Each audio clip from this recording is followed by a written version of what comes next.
warahmatullahi wabarakatuh. Waalaikumsalam warahmatullahi wabarakatuh. Ini seperti biasa ya, bertemu lagi dengan saya Raya Narko dan sahabat saya Gusdir nih. Ada 3 berita yang hari ini akan kita bawakan. Ini berita pertama cukup mengejutkan juga ya.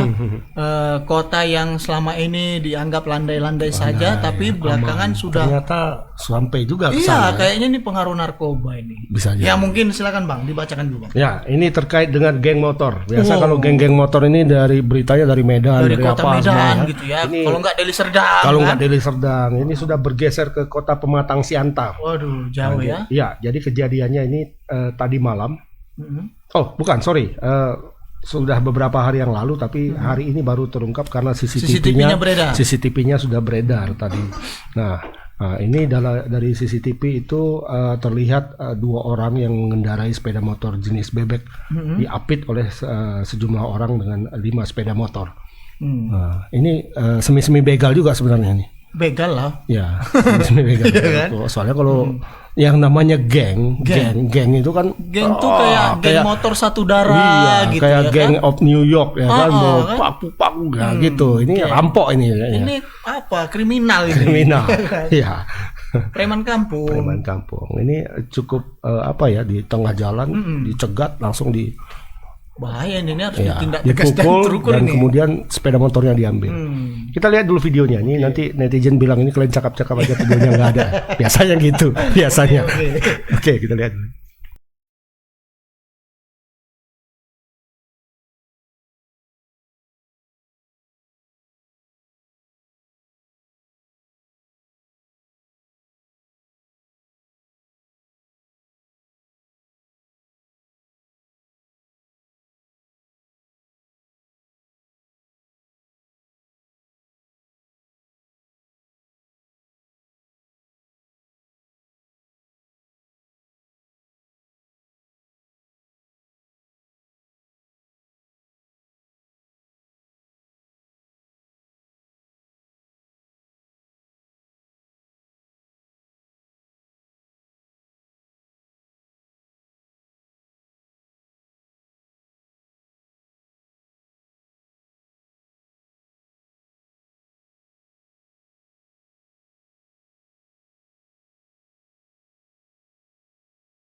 Setahu saya sudah.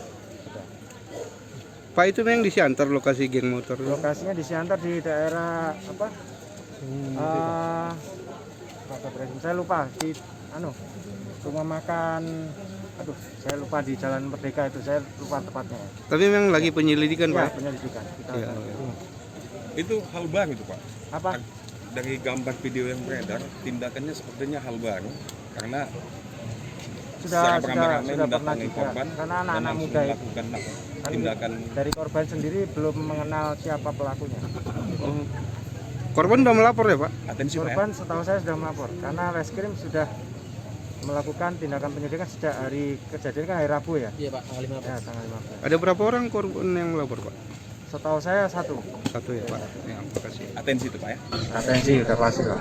Nah itu tadi cuplikan dan keterangan dari Pak Kapolres Siantar ya, AKBP Fernando. Tapi beliau lupa, agak sedikit lupa dia. Karena memang kan sebagai Kapolres banyak kerjaan ya. banyak pikiran ya selama ini. Jadi agak sedikit lupa. Tapi yang ini jangan sampai lupa Pak, ini bahaya ini. Boleh lupa tempatnya, tapi bukan lupa untuk menangani kasusnya. Kan gitu kan? Saya mau bilang itu. Iya. Tempatnya saya lupa, tapi pasti kita selesaikan. Pasti kita tangkap ini gitu ya. Mudah-mudahan bisa ditangkap. Ini kita langsung saja. Kita langsung ke reporter kita Alija Maghribi. Halo, selamat sore Ja. Ya, suaranya nggak kedengeran Ja. Suara Mas Alija. Itu dia. Iya. Kayaknya potongan rambut kayak mau Superboy. Ya silakan Ja. Atau kena hujan ini. Iya. Baru kebasahan. Ya gimana Ja terkait dengan aksi geng motor ini Ja? Jadi kita wartawan kalangan kalangan wartawan di Pematang Siantar itu dapat videonya itu baru tadi malam. Kemudian karena video yang kita lihat itu masih belum jelas menampilkan gambar lokasinya di mana, namun kita pastikan ke Kapolres bahwasanya Pak Kapolres Pematang Siantar AKBP Fernando membenarkan bahwa terjadi itu di wilayah hukumnya. Jadinya itu hari Rabu pekan lalu di jam 22:44. Nah, berdasarkan keterangan yang kita terima dari Pak Kapolres bahwasanya kejadian ini korban itu sudah melapor, namun satu orang yang dilaporkan korban itu juga Pak Kapolres belum menjelaskan ya identitas dari korban. Kemudian saat kejadian itu korban sedang tujuannya mau kemana. Kemudian kami juga sudah berupaya mengonfirmasi ke pihak Kadin Jatah Reskrim Polres Pematang Siantar juga belum membuka informasi identitas daripada korban. Begitu Bang Agus dan Bang Arai. Ini apakah ini tidak ada hubungannya misalnya saling serang antar kelompok atau murni pembegalan? Nah, kita juga cocokologi juga kan, kita cari-cari info juga apakah lain dari begal ini ternyata ada konflik kelompok. Ada memang di Siantar ini ada daerah-daerah yang konflik perang kampung seperti di Jalan Besar. Namun dari keterangan Kapolres tadi dia menyampaikan bahwasanya pengakuan korban itu tidak mengenal pelaku yang memegalnya. Begitu Pak. Kerugiannya apa aja yang dibawa? Tadi kita lihat ketika ketika dipukuli kemudian sepeda motornya diambil. Apakah ini murni pembegalan atau apa? Bagaimana gitu dia? Nah, untuk sejauh itu Bang, kita belum dapat informasi karena Kapolres juga tadi masih lupa-lupa. Kemudian kita konfirmasi juga ke pihak atas juga belum bicara terkait identitas dari korban. Kemudian karena juga dari video yang kita lihat itu sebenarnya itu ada 2 sepeda motor, semua temannya juga berlari duluan. Kemudian dia sendiri juga dia yang mendapatkan penganiayaan, kemudian sepeda motor yang tungganginya yang dilarikan. Namun Kadin Jatah belum sudah masuk terbuka yang saya masih juga belum membeberkan identitas korban dan kerugian yang dialami. Begitu Bang. Iya, ya seperti kita lihat di videonya ya, kayaknya korban itu awalnya berdua ya dengan rekannya ya, 2 sepeda motor maksudnya. Nggak setia kawan ini kawan. Lari kawannya. Ya. Nah, yang menjadi sulit juga Bang, kondisi di ibu kota itu di pusat kota di Jalan Merdeka dan Jalan Pomo itu setiap malam toko-toko itu menutup aktivitas dagangnya, jadi lebih gelap Bang. Ini kejadian kira-kira jam berapa aja? Barangkali bisa diulang. Pukul 22:44 Bang malam. Oh, sekitar jam 11 ya. Tengah malam ya. Oh, berarti di sana toko-toko sudah tutup ya ketika jam 11 ya? Iya, di jam itu toko-toko tutup. Dari jam 8 udah mulai tutup Bang. Jadi kita juga mencari saksi untuk memberi keterangan di video ini Bang. Oke. Sejauh ini perkembangannya bagaimana aja? Misalnya ada saksi yang diperiksa. Ya, apakah sudah dilakukan pemeriksaan oleh polisi, pengembangan oleh polisi? Tadi kan kalau tempatnya boleh lupa ya, tapi kalau penanganan kasusnya tentu saja nggak boleh lupa ya kan? Atau jangan-jangan sudah lupa karena sudah berlangsung kurang lebih seminggu ya kan, dan belum bisa terungkap juga. Bagaimana aja? Nah, yang pasti disampaikan Kapolres tadi, selain dia lupa, dia tetap memberi atensi khusus untuk kasus begal yang barangkali ini memang bisa kita bilang ini pertama kali terjadi dalam 1 tahun terakhir.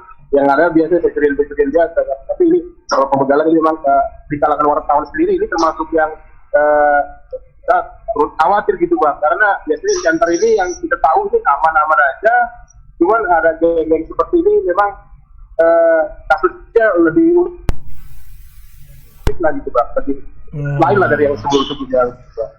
Artinya ini kejadian yang meresahkan masyarakat lah ya, karena baru pertama kali juga dan aksinya terang-terangan di tengah jalan begitu ya.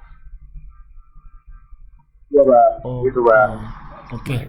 Oke Ja, terima kasih banyak Ja. Barangkali nanti bisa di follow up apakah ini dari kelompok geng motor tertentu atau memang murni pembegalan. Coba di follow up lebih lanjut Ja. Mungkin itu saja Ja. Terima kasih banyak atas laporannya. Selamat sore, selamat bertugas kembali Ja. Selamat sore bang Rai, bang Tribuners. Ya. Nah itu tadi laporan dari Alija. Memang ini kayaknya baru pertama ya. Baru pertama Maksudnya terjadi. baru pertama dalam arti kasus yang bikin heboh gitu bang. Ya kalau pencurian motor mungkin sudah biasa ya. Tapi kalau begal kan biasanya Medan ya paling marah ya. Biasanya Medal dan Deli Serdang lah ya. Kayaknya ini mahasiswa yang pulang kampung ya. Iya. Kalau dari video itu bisa jadi. Iya kan? Iya kan? Yang biasa melakukan di sini gitu ya. Biasa melakukan di Medan, pulang dulu ya. Lalu main Ya, kalau sama kita lain. lihat dari videonya tadi sebenarnya kan ada 2 sepeda motor dan 4 orang ya. 4 orang. Jadi sepeda motor yang pertama sudah dikepung, Sudah, kemudian dipukul, kemudian lari. Lari. Satu lari, kemudian yang dibonceng lari dengan apa? Lari lah ya. Nah, termasuk juga yang kawan yang baju terakhir putih tadi ya, iya. yang baju putih dia berboncengan juga Iya, kan. anak sial dia ini. Anak Ditinggal sial. kawannya. Ditinggal ya kan? kawannya. Nggak setia kawan kawannya. Kasihan. Tapi ya daripada mati. Iya, ini seperti disampaikan oleh Bang Joran ini ada Bang Joran. Joran itu kan pancing ya. Iya, kasih aja Joran panjang sepeda pendek. motornya. Kasih aja sepeda motornya, jangan menyakiti begal. Nanti kita yang jadi tersangka. Oh, dia kemarin-kemarin itu ya. Nyindir. Nah, nyindir ini Bang Joran. Bang Joran nyindir. ini dikasih pancingan dulu sama Bang Joran ya kan. Sesuai dengan namanya ya, Joran. Iya, betul Bang. Memang Iya, kadang-kala memang apa ya, dilematis ya. Iya, agak lucu juga kalau kita lihat. Ya, saya pun berpikir gitu Bang. Ini kalau saya di jalan begalnya saya bunuh, apakah saya jadi tersangka gitu ya? Katanya kalau nikam berkali-kali itu sudah disengaja. Sengaja. Katanya. Tapi kalau sekali aja gitu ya. Sekali aja mana tahu sial kena jantungnya mati juga kan sebenarnya iya. kan. Iya, tapi kalau ngelawan begal sekali aja kan nggak mungkin. Nggak mungkin, dia banyak. Makanya itu kan. Iya. Memang dilematis ya. Harus ada saksi lagi kan? Iya. Yang seperti yang di Sunggal ya kemarin ya kan?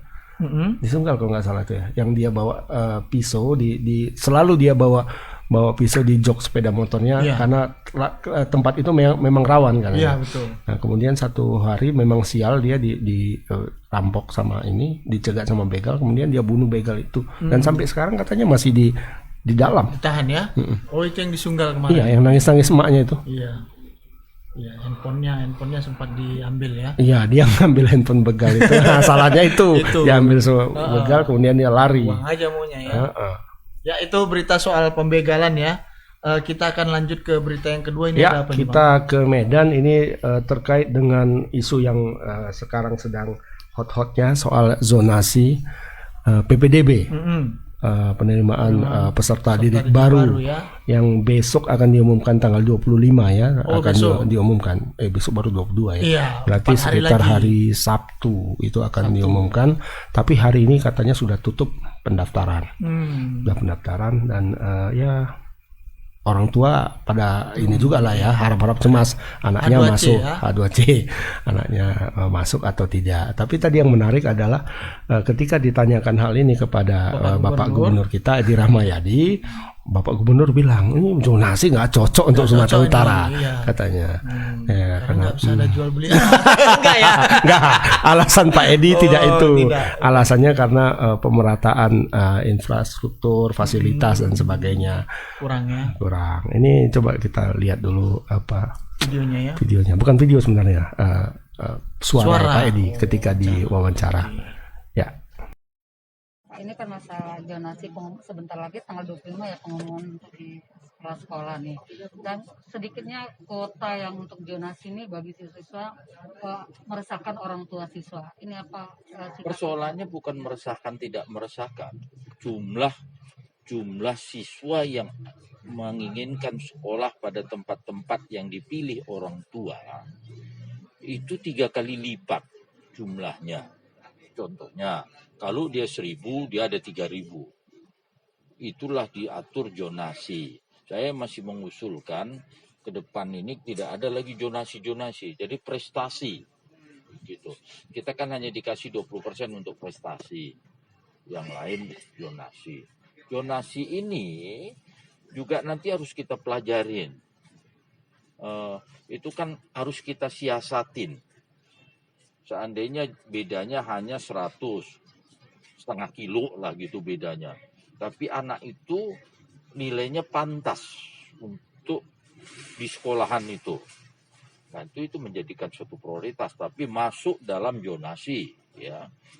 Karena kalau kita berharap hanya karena zonasi terus nanti dia tidak bisa mengejar pendidikan, nah ini juga kita repot. Jangan disamakan di Jawa.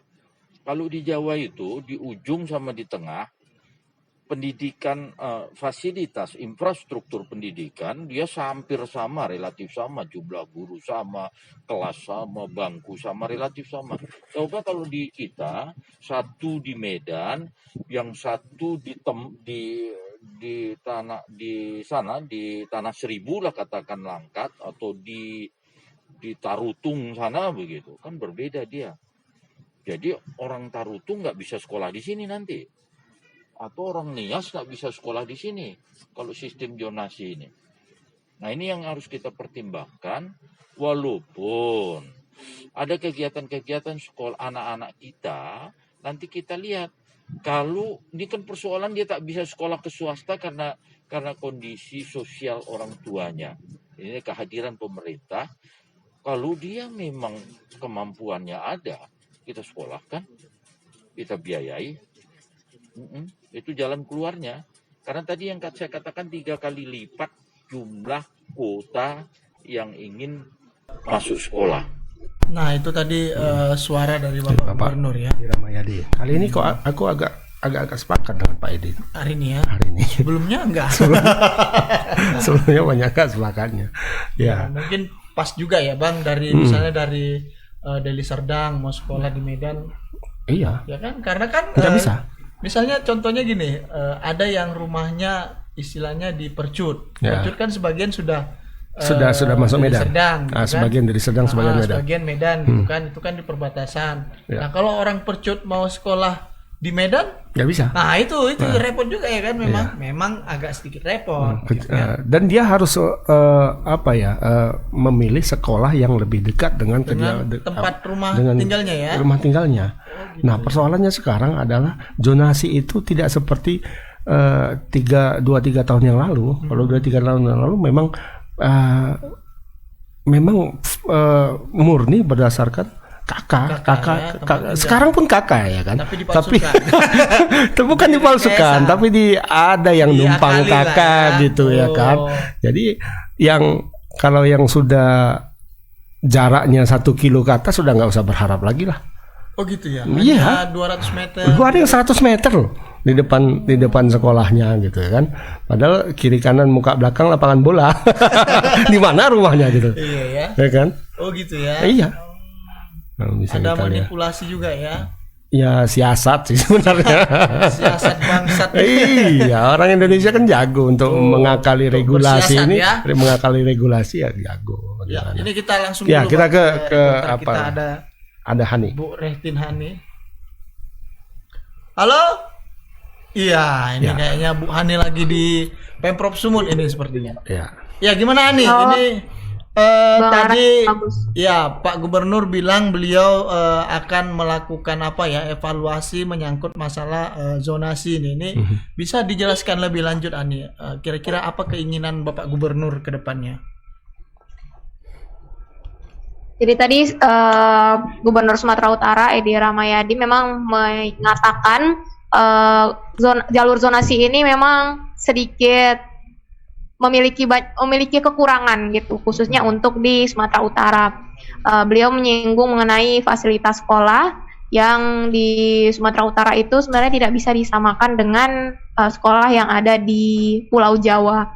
Mulai dari infrastruktur, kemudian juga fasilitas dan juga kapasitas guru-guru yang ada. Jadi tadi Gubernur Edi meskipun dia tidak langsung menyatakan ingin menghapuskan, tapi Gubernur Edi tadi menyampaikan masih akan menyarankan bahwasanya di Sumut kalau bisa tidak ada jalur zonasi dan diutamakan yaitu jalur prestasi. Karena beliau juga melihat bahwasanya di Sumatera Utara ini ada siswa-siswi yang dia berprestasi, namun karena jalur zonasi ini kuotanya juga sangat dibatasi, jadi ada banyak siswa-siswi di Sumut yang berprestasi namun sulit untuk bisa bersekolah di sekolah negeri dan sekolah yang memang diinginkannya atau sekolah favorit.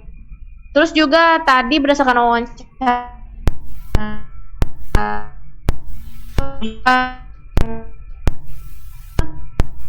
terganggu sepertinya ya.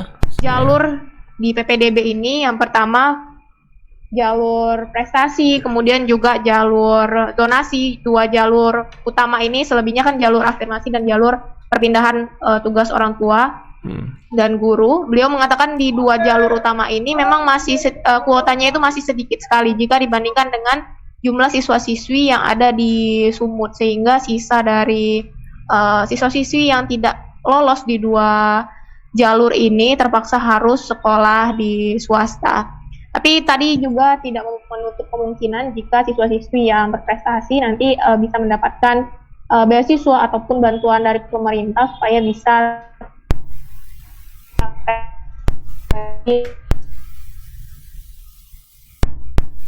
terganggu sepertinya ya. Halo, Hani. Halo. Halo. Ya, silakan Hani terus. Iya. Hani, tadi ada tidak disinggung soal ini kan yang lagi rame ini terutama di jalur zonasi adalah dugaan adanya semacam siasat atau manipulasi atau apalah dibilang terkait dengan penggunaan kartu keluarga. Ini kan kalau zonasi kan memang intinya itu memakai kartu keluarga dan tempat tinggal dari calon peserta didik. Nah, sekarang kan banyak yang juga menjadi persoalan adalah para calon peserta didik ini tinggal di tempat yang bukan tempat tinggal aslinya gitu. Apakah kira-kira ada itu disinggung tadi oleh Pak Edi? Iya, tadi juga Gubernur Edi sempat juga menyinggung mengenai beberapa kendala yang kerap terjadi pada pelaksanaan PB Sumut ini, yaitu yang pertama salah satunya adalah memang di jalur zonasi memang sering sekali terjadi manipulasi ini, dan Gubernur Edi sudah juga menegaskan bahwasanya beliau tetap melakukan pengawasan di PPDB kali ini, meskipun memang tadi Gubernur Edi menyatakan tidak mudah untuk langsung membenahi ini semua, tapi harus pelan-pelan. Dan untuk di jalur zonasi ini sendiri beliau belum mendapatkan data terakhir mengenai pelaksanaan PPDB, tapi untuk yang di jalur prestasi pada tahap 1 sebelumnya itu beliau sudah mendapatkan laporan bahwasanya pendaftaran berjalan dengan lancar. Tapi berdasarkan wawancara kami juga dengan Ombudsman perwakilan Sumut, juga diterima beberapa laporan dari beberapa aduan dari masyarakat meskipun tidak melapor secara resmi ke Ombudsman. Dan Kepala Ombudsman Sumut, Biadi Siregar, mengatakan memang ada beberapa laporan terkait pemalsuan zonasi ini. Seperti misalnya lokasi rumah yang terlalu dekat dengan sekolah, bahkan disinyalir masih berada di dalam kawasan sekolah, dan beberapa misalnya seperti surat keterangan dari kelurahan ataupun dari kecamatan yang masih juga bisa dipalsukan seperti itu. Tapi Ombudsman juga masih menunggu laporan dari masyarakat yang melapor secara resmi ke Ombudsman, dan Kepala Perwakilan Ombudsman Sumut juga sudah meminta kepada Distrik Sumut untuk melakukan pengawasan secara ketat, karena di hari ini itu hari terakhir pendaftaran PPDB Sumut sampai nanti malam. Begitu, Bang. Kira-kira Hani, Ombudsman itu akan melakukan tindakan apa terkait dengan aduan-aduan dari warganya? Temuan lah ya, belum ada yang mengadu katanya, tapi temuan ini apa yang dilakukan oleh Ombudsman? Sejauh ini karena belum mendapatkan laporan, tapi dari aduan ini Ombudsman sudah melakukan beberapa penelusuran dari laporan yang ada, seperti melihat detail alamat yang masuk dari data yang dihimpun oleh distrik. Dan berdasarkan keterangan dari Kepala Ombudsman Sumut sendiri, Bang, mereka masih menunggu hingga semua data itu dihimpun, karena mereka juga butuh data dari distrik Sumut sebagai penyelenggara mengenai siswa-siswi ini yang telah mendaftar, apakah semua berkas-berkasnya itu benar-benar terverifikasi dan dipastikan tidak ada pemalsuan di dalamnya. Karena nanti selang waktu dari hari terakhir ini sampai di pengumuman itu masih ada waktu sekitar 4-5 hari untuk melakukan verifikasi mengenai berkas-berkas dari calon siswa-siswi. Oke. Baik Ani, terima kasih laporannya. Kita tunggu perkembangan selanjutnya dari zonasi ini ya. Hari ini hari terakhir. Ya. Yuk. Makasih Ani. Terima kasih, Bang Ari. Ya. Ya, itu tadi laporan dari Hani ya. Sekaligus keterangan dari Pak Gubernur. Ya. Beliau kurang sepakat dengan zonasi ini karena ada yang dirugikan gitu ya. Banyak manipulasi dan dugaan manipulasi, termasuk tadi temuan dari Ombudsman tadi yang agak menggelitik ya.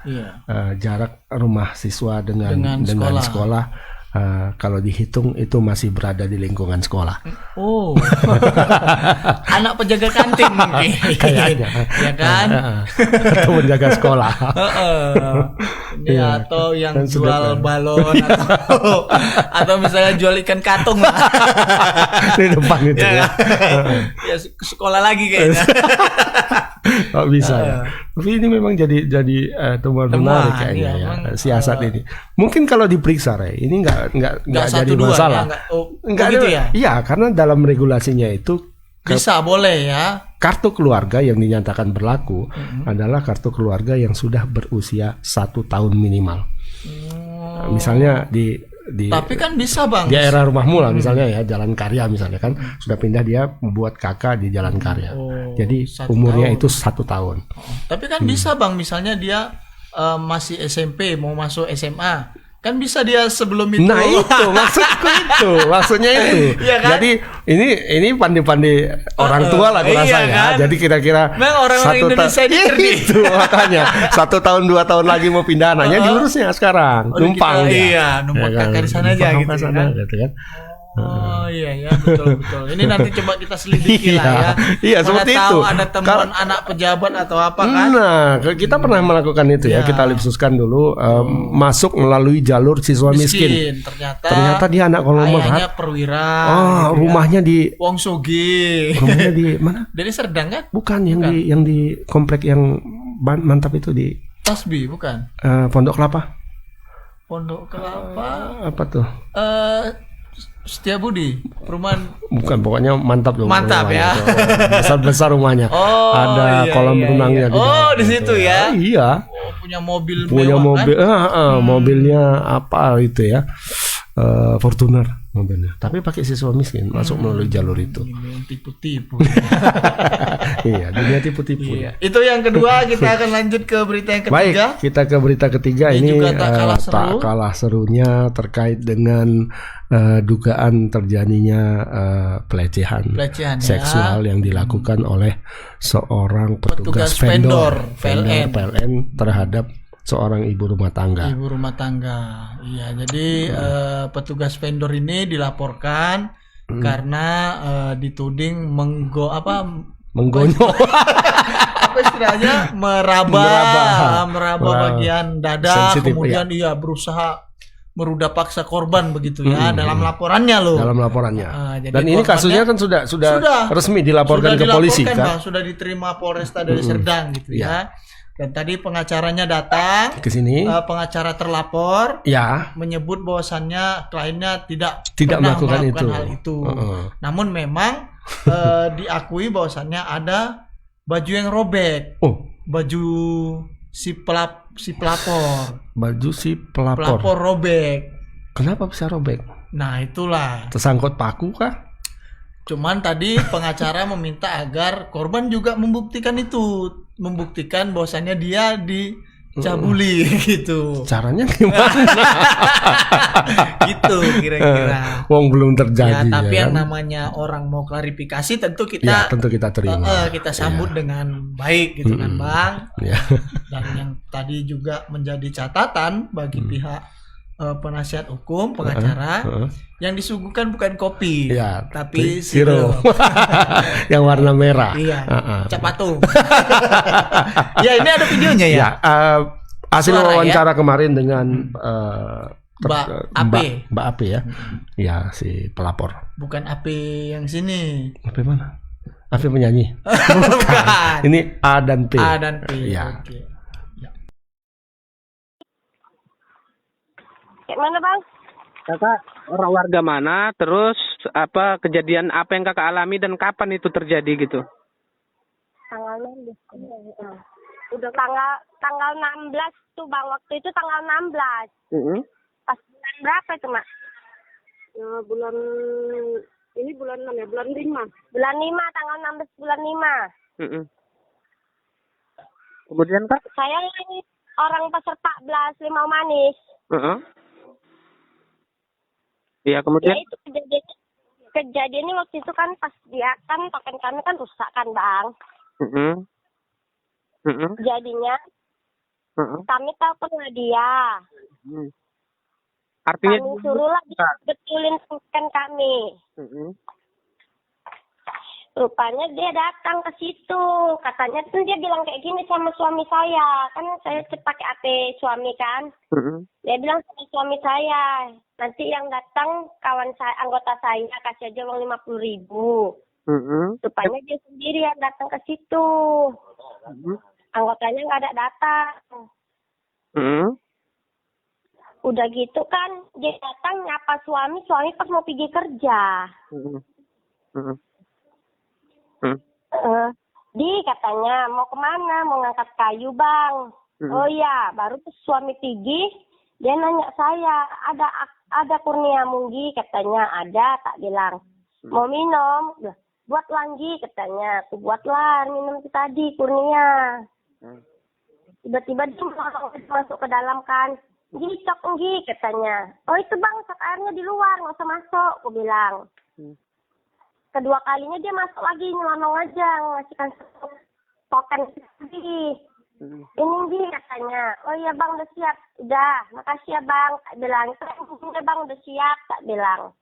Datang dia ke situ mau minum. Di mana bang? Mau taruh mana? Tak bilang. Di luar apa di dalam? Udah lagi di sini aja. Nah itu tadi. Ya cuplikan suara ya. Iya suara. Jadi pelapor mengaku dirinya berusaha diruda paksa gitu ya kira-kira ya. Sempat disebutkan memegang bagian intim dari pelapor begitu sehingga pelapor merasa marah gitu, melawan, meronta dan bajunya ditarik hingga robek begitu katanya Bang. Tapi memang tadi sekali lagi kita tegaskan pengacaranya membantah itu. Ya, pengacaranya pasti membantah. Ya kita langsung saja ke Pak Indra ini. Ya. Halo Pak Indra. Ya halo, Ya, halo. Lagi nonton bola. Seperti Thompson ya. Ini Pak Indra, tadi saya dengar Pak Indra juga sempat mengontak terduga terlapor, dan juga sempat menghubungi suami dari pelapor. Ini gimana Pak Indra? Silakan Pak Indra. Suaranya apa Indra? Tadi. Halo. Ya. Ya, jadi tadi pagi benar saya sudah menghubungi terlapor. Jadi terlapor ini memang menyebutkan dia membantah telah melakukan perbuatan yang dituduhkan oleh AP, telah melakukan percobaan pemerkosaan. Jadi yang bersangkutan ini membantah tuduhan yang dituduhkan itu. Jadi dari versi terlapor ini disebutkan bahwasanya pada saat itu dia bisa datang ke rumah pelapor itu karena pada saat itu pelapor mengalami masalah untuk pengisian token listrik. Jadi antara pelapor dan terlapor ini sebelumnya memang sudah pernah berkomunikasi terkait mulai dari pemasangan KWH meter di rumah. Jadi pada saat pemasangan KWH meter, pelapor ini sudah berhubungan sama terlapor. Jadi dari situ mereka mulai mengenal dan ketika ada masalah-masalah itu akan langsung berkomunikasi dengan terlapor. Jadi masalah yang terakhir itu terjadi pada 16 Mei lalu. Jadi karena tidak bisa melakukan pemasangan token listrik, pelapor ini menghubungi dengan maksud mencoba meminta bantuan kepada terlapor. Dari situ Pak Indra, kayak kemudian ya. Halo, sepertinya antara pelapor dan terlapor itu memang saling mengenal ya, karena tadi kalau kita simak dari penunturannya di telepon tadi, dia menyebut nama ya, Anggi gitu kan, AA gitu kan? Iya.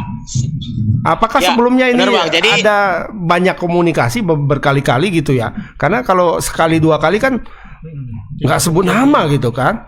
Aku sama tukang gas di rumahku nggak pernah sebut nama tuh, ya kan? Perempuan. Laki-laki kebetulan. Ya, ini gimana, Pak Indra? Terus, gimana Anda?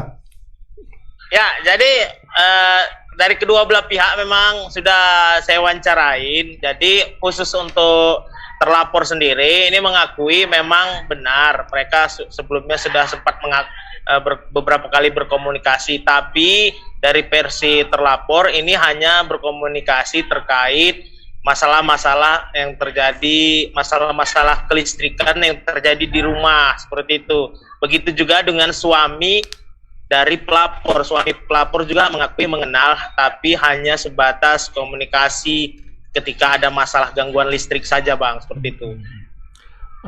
Kemudian saat untuk komunikasi yang intens itu tidak ada. Komunikasi yang berhubungan berkaitan sama masalah-masalah itu tidak pernah dikomunikasikan. Tapi memang tidak ada misalnya sebelumnya pernah menjalin hubungan asmara mungkin?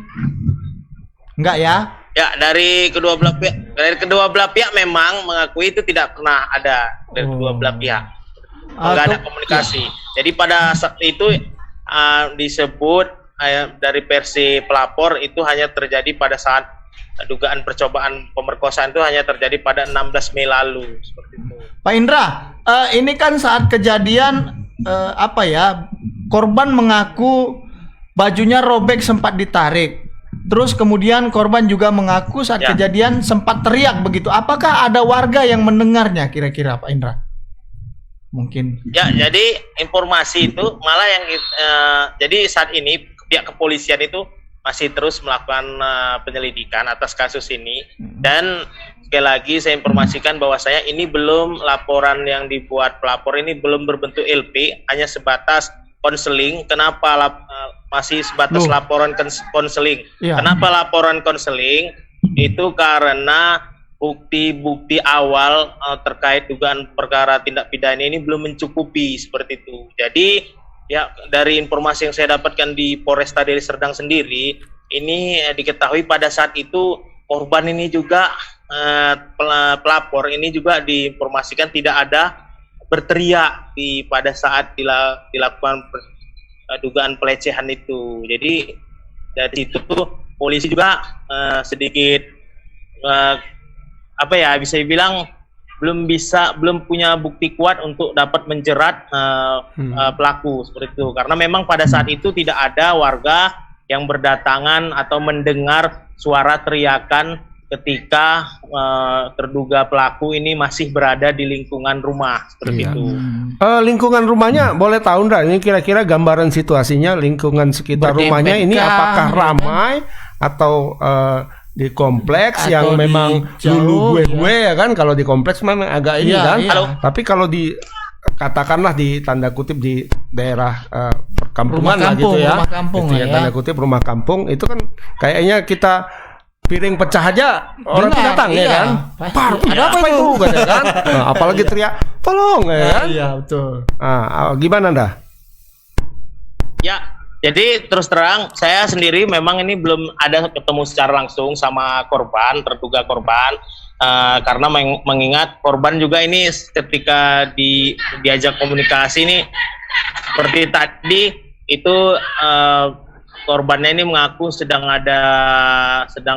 memperbaiki sepeda motornya, jadi belum bisa diajak ketemu. Namun dari lokasi ini saya mengenal cukup akrab dengan situasi di daerah tersebut, mengingat ya korban ini tinggal di salah satu desa yang memang desa itu merupakan desa terpadat di kawasan Kecamatan Tanjung Merawa. Jadi desa tempat domisili korban tinggal itu adalah desa terpadat yang ada di Kecamatan Tanjung Merawa. Jadi memang pada saat itu Bang, bisa digambarkan lokasi itu memang cukup ramai Bang. Artinya antara satu rumah dengan rumah lainnya itu juga cukup dekat Bang, seperti itu. Jadi kalau memang ada teriakan itu pasti dengar, pasti terdengar ya, mustahil untuk tidak terdengar ya. Ya, itulah yang membuat mengapa sampai saat ini polisi juga masih sifatnya melakukan penyelidikan karena memang belum masuk benda itu gitu ya. Apa nunggu masuk dulu? Pihak kepolisian ini merasa masih sedikit ganjal mengingat mengapa pada saat itu ini korban ini tidak langsung berteriak sehingga bisa membuat orang lain berdatangan ke lokasi seperti itu Bang. Hanya saja pihak kepolisian membenarkan bahwasanya baju atau bra dari pelaku ini robek dan korban maksudnya bra milik korban maksudnya pelaku nggak pakai bra, pelaku nggak pakai bra Pak Indra, pakai singlet. Siap, korban maksudnya. Iya. Dari pelaku sendiri bagaimana Andra? Tadi kan sudah dihubungi juga, bukan pelaku ya, terduga pelaku. Apa kira-kira yang menjadi alibi yang bersangkutan? Ya, jadi terduga pelaku ini meski dilaporkan dirinya sudah dilaporkan secara konseling di Polres. Nah, dan foto-foto yang bersangkutan juga sudah menyebar di media sosial terkait ada pemberitaan. Namun sejauh ini dia belum berencana untuk melapor balik meskipun dia merasa telah difitnah seperti itu. Jadi alasannya yang bersangkutan nih karena kesibukan. Jadi petugas yang bersangkutan nih terlapor ini adalah petugas vendor dari PLN yang sehari-hari bekerja sebagai petugas catat meter untuk KWH meter di rumah. Jadi petugas catat meter ini disebut pada tanggal sekian ini pada tanggal 20-an ini adalah waktu yang paling sibuk. Jadi sehingga belum sempat melaporkan. Jadi meski dibilang polisi bersedia sebenarnya menerima laporan dalam waktu 24 jam, namun yang bersangkutan berdalih karena kesibukan jadi belum bisa datang ke Polres untuk melaporkan balik pelapor. Ya, berdedikasi berarti ya. Berdedikasi tinggi dengan pekerjaannya. Betul. Takut dipecat. Baik Pak Indra, ada lagi Bang? Kayaknya ya jadi PLN Induk dari PLN wilayah sendiri Sumatera bagaimana? Utara sendiri ini menegaskan mereka sudah menindaklanjuti kasus ini karena memang dianggap kasus ini telah mencemarkan PLN meskipun terduga pelakunya adalah vendor mereka. Jadi pihak PLN Induk Sumatera Utara ini menyerahkan kasus ini ke pihak kepolisian apakah memang benar bisa dibuktikan nantinya atau tidak. Jika terbukti ini PLN meminta kepada vendor mereka untuk tidak lagi mempekerjakan yang bersangkutan. Seperti itu Bang. Oke, tegas dan terukur dari PLN. Oke Pak Indra, mungkin itu saja Pak Indra. Nanti barangkali bisa ditindaklanjuti juga. Pertama menyangkut apakah terlapor akan jadi buat laporan, kemudian juga laporkan balik berarti ya. Iya, kemudian juga nanti barangkali bisa ditanyakan juga ke para tetangga yang ada di samping kanan kiri rumah pelapor begitu Pak Indra. Itu saja Pak Indra. Terima kasih banyak atas laporannya. Selamat sore, selamat bertugas kembali Pak Indra. Oke, sore. Iya. Ya, itu tadi Bang. Oke, sore. Ya, jadi memang ini agak apa ya? Agak menarik juga sebenarnya Bang, kalau memang korbannya itu disebut tidak teriak, ada dua kemungkinan. Satu memang karena shock, kedua memang mungkin punya rasa barangkali dengan bisa jadi. ini kan mungkin. Kemudian juga yang kedua, kenapa terlapor tidak melapor? Ya gitu kira-kira. Jadi ini jadi saling tanda tanya. Makanya saya tadi penasaran apakah keduanya ini memang pernah, misalnya apakah mantan pacar statusnya, kan bisa biasa gitu kan Bang. Begitu nengok mantan pacar, ih kok kayak takjub gitu kan. Ih kok makin sehat kok ya deh. Gitu kan. Gitu kan. Jadi ini makanya tadi saya penasaran apakah mereka pernah punya hubungan gitu kan. Tapi tadi dibantah ya. Dibantah hanya 2 kali ketemu gitu. Itu pun dalam urusan tapi kelistrikan. itu tadi aku agak mengherankan juga. Kalau hanya 2 kali 3 kali bertemu kok panggil nama, ya kan? Iya. Yang panggil nama kan itu kan biasa yang sudah dekat lah ya. kenal secara akrab. Tadi tukang gas di rumahku nggak pernah aku panggil namanya, walaupun dia seminggu sekali datang ke rumahku untuk beli gas yang besar itu. Jadi kalau dia datang, Pak ini gas, enggak, Bang gas datang ke rumah, gitu aja ya. Kan? Iya. Itu menjadi misteri juga, salah satunya soal teriakan misterius itu ya. kan. Misterius sekali. Ini cukup misterius ya. Di situ kunci. Tapi robek. Nah, itu dia. Kan juga. Robeknya di mana? Kok bisa robek di baju dan di selanya itu gimana gitu. Kapan merobek? Ketika robek kok nggak teriak gitu loh. Ya kan? Mungkin karena shock juga mungkin. Kan ada juga gitu Bang, ketika sudah panik dan bingung gitu kan. Biasanya kalau hilang paniknya lari keluar rumah dan berteriak gitu ya. Iya kan? Aku pernah mendapat itu yang mungkin kita waktu itu betul ada yang suaminya kurang ajar itu ya, ditipu oleh suaminya sendiri, semuanya dibawa oleh suaminya. Dia sok memang, tapi ketika sudah hilang soknya, kira-kira setengah jam dia lari keluar, dia nangis-nangis teriak-teriak. Ya kan? Aku diambil semua katanya. Siapa yang ambil? Rupanya suaminya. Itu sampai sekarang nggak jelas kasusnya. Nggak ditemukan. Suaminya juga nggak lari ke nggak tahu kemana aku rasa ketimbuk tuh. Ya itu ya 3 berita yang bisa kami sampaikan. Yang pertama tadi adanya kasus dugaan begal di Kota Siantar. Ini juga banyak yang berharap agar pelakunya ditangkap dan diproses hukum. Sangat meresahkan. Kemudian tadi yang kedua soal zonasi. PPDB ya Bang. Ya, ini barusan ada yang menyampaikan ke aku bahwa Bang, bukan hanya 1 tahun, itu kayaknya salah itu. 6 bulan katanya. 6 bulan dan juga ada yang memakai surat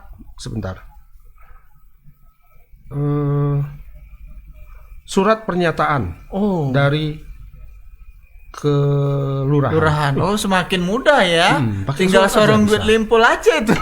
Jadi surat tidak harus kakak itu berusia 1 tahun katanya.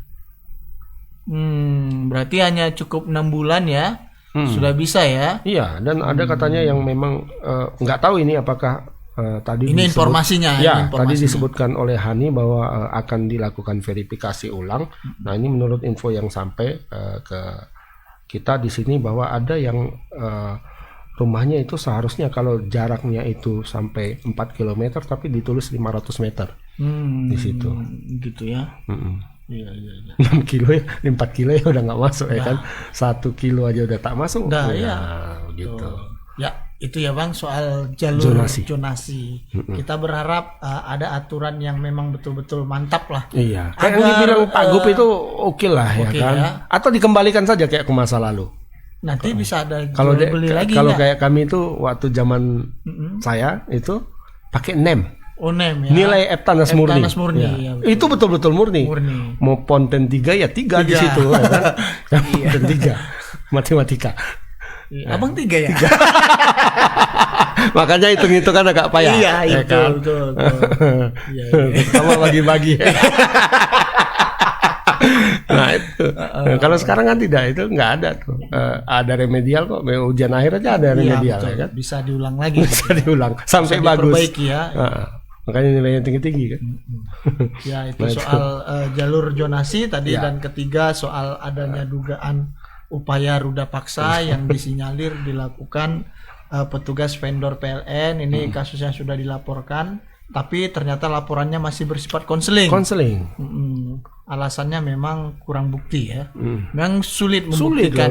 Gimana membuktikan soalnya? Iya, kalau misalnya ada orang yang nonton itu bukan itu nonton film porno. Itu nonton film porno. Ya kan? Ini nggak ada yang menyaksikan, yang nggak ada lah. Ya kan? Ya kan?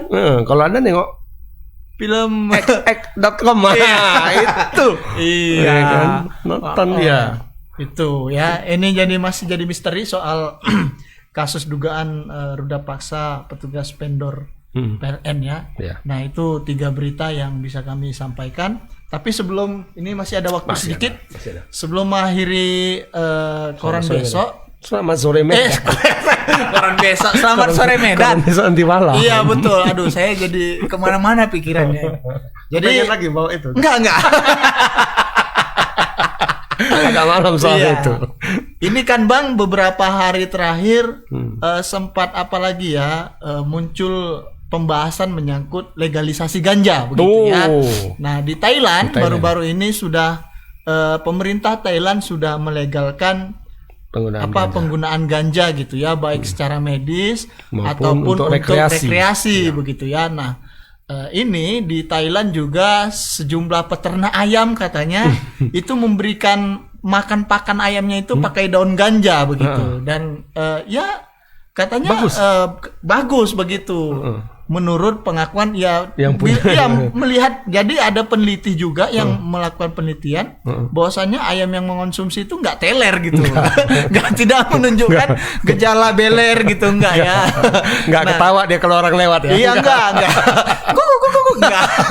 nggak. Nah, ini kan Bang cukup menarik sebenarnya menyangkut isu legalisasi ganja ini, mengingat Indonesia kemarin sempat memasukkan draft ganja itu ke salah satu tanaman obat kan begitu Bang, dan akhirnya muncul ribut-ribut kembali ditarik begitu ya. Nah, menurut saya dengan adanya legalisasi ganja di Thailand, ini kan Thailand juga termasuk negara Asia begitu ya.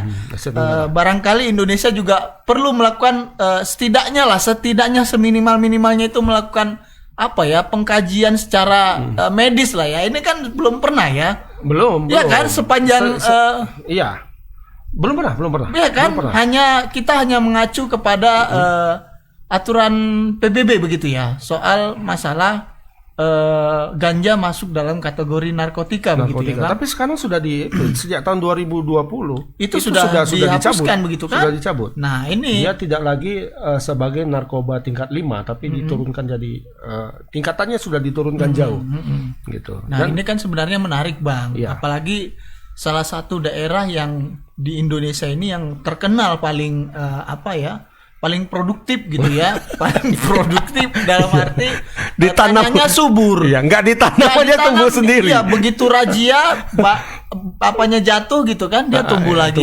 Mengingat itu gitu kan, maksudnya kenapa tidak melakukan misalnya kajian-kajian lah minimal. Ini bisa jadi peluang bisnis kalau nggak salah ya. Iya, bisa ya. Mike Tyson aja kaya gitu kan. Iya. Makanya bisa jadi peluang impor. Iya. Indonesia. Apakah Indonesia ini masih tergantung dengan dengan mafia farmasi atau gimana? Ini kan kadang kan ada kaitannya nanti ke sana Bang. Misalnya ini ada obat nih untuk pereda nyeri kan gitu kan. Padahal menggunakan basicnya itu. Iya, menggunakan misalnya kanabis bisa juga menghilangkan nyeri kayak kasusnya di Kalimantan waktu itu siapa namanya? Iya. Untuk istrinya gitu kan. Nah, itu kan akhirnya dia di sidang di pengadilan kan? Iya, nah ini diputus bersalah nggak? Bersalah lah Bang, kan? Karena alasannya tidak punya izin gitu ya. Nah, maksudnya kan ya cobalah pemerintah ini barangkali melakukan kajian dulu lah gitu ya. Iya. Melakukan penelitian lah, setidaknya penelitian lah ya kan. Iya. Ini aku kutip dari satu situs kesehatan ya, kita sebut saja hellosehat.com. Jadi ada beberapa manfaat dari kanabis ini atau ganja untuk kesehatan.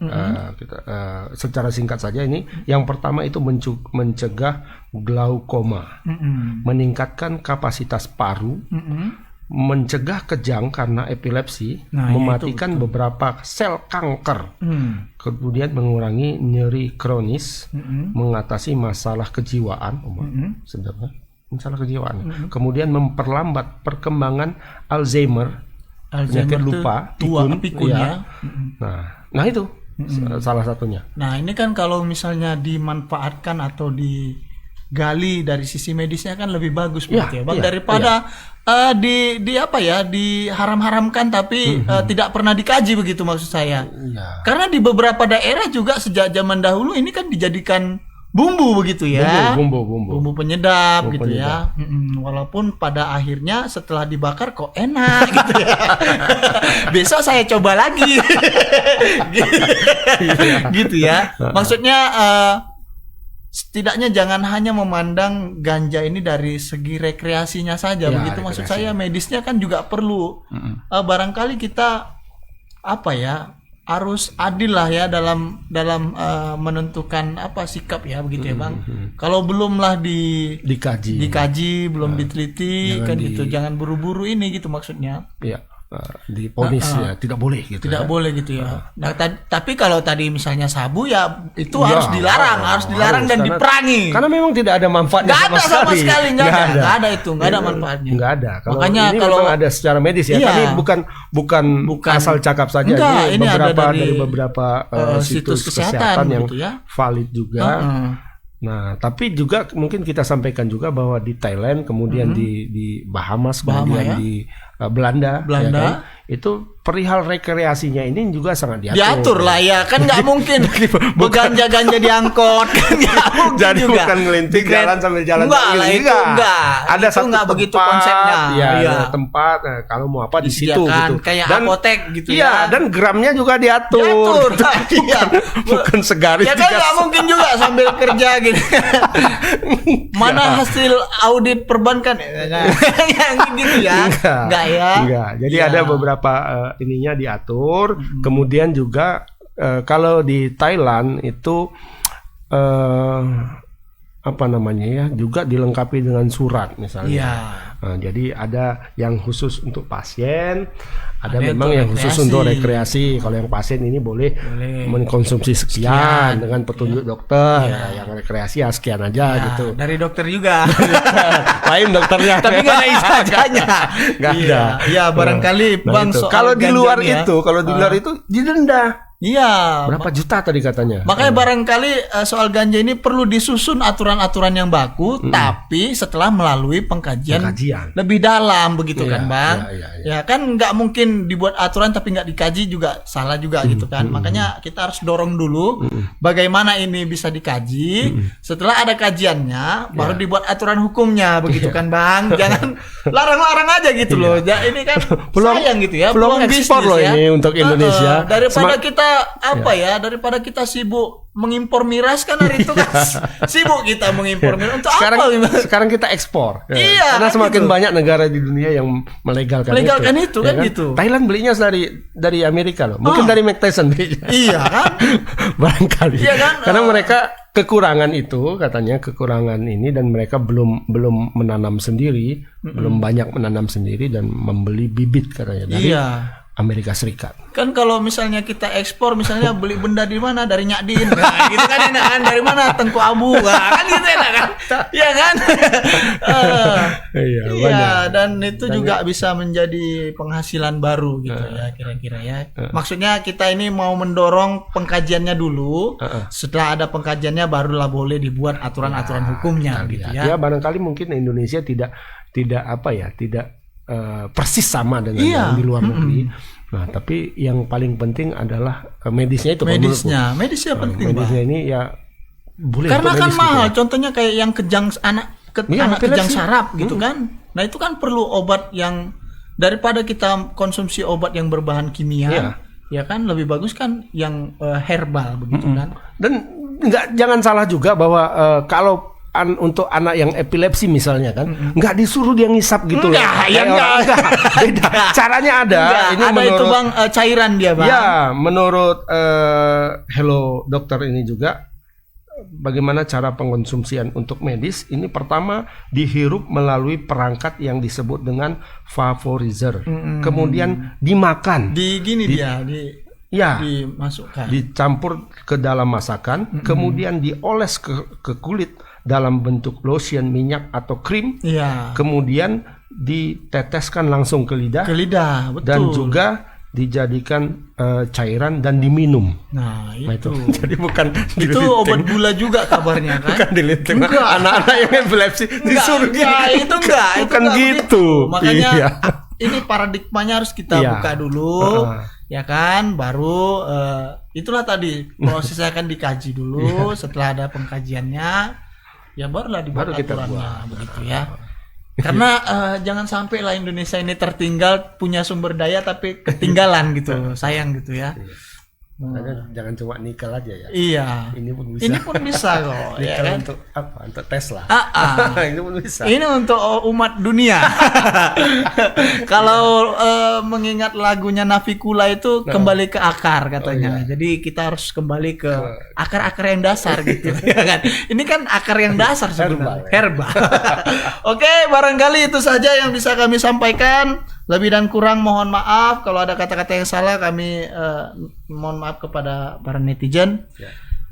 Saya akhiri dengan fastabiqul khairat. Assalamualaikum warahmatullahi wabarakatuh. Selamat sore Medan.